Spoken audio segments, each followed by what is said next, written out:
ഇന്ന് പുളിയവരിക്ക കറി വെച്ചാലോ. തലേ ദിവസം വെള്ളത്തിലിട്ട് കുതിർത്ത പുളിയവരിക്കയാണ്. ഒരു മുറി തേങ്ങ ചിരകി വെച്ചിട്ടുണ്ട്. ഒരു സ്പൂൺ ജീരകവും തേങ്ങയും കൂടെ മിക്സിയിലിട്ട് നന്നായി അരയ്ക്കുക. നന്നായി അരയണം കേട്ടോ. ഇപ്പോൾ 2 മാങ്ങ കിട്ടിയിട്ടുണ്ട്. അപ്പോൾ മാങ്ങയും പുളിയവരിക്കയും കൂടെ വയ്ക്കുക പറഞ്ഞിട്ട്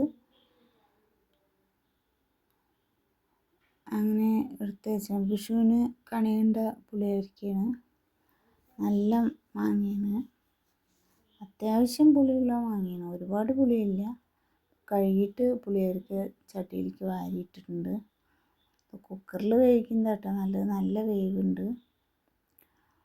ഞാൻ ചട്ടിയിൽ വെച്ചതാണ്, അല്ലെങ്കിൽ എപ്പോഴും കുക്കറിൽ വയ്ക്കുക.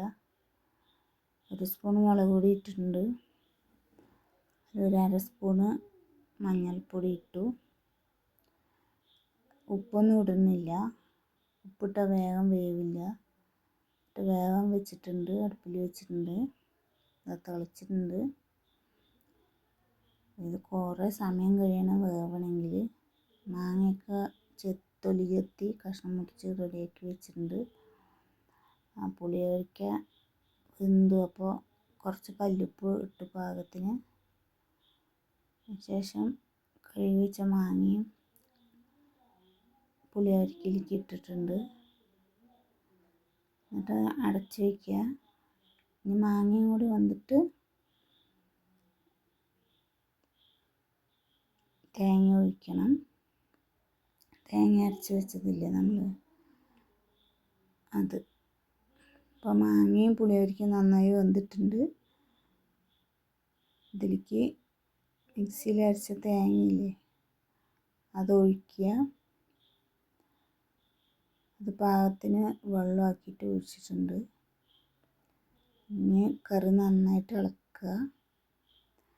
ഇളക്കിയിട്ട് തിക്ക് ഒരുപാടുണ്ടെങ്കിൽ കുറച്ചും കൂടെ വെള്ളം ഒഴിക്കുക.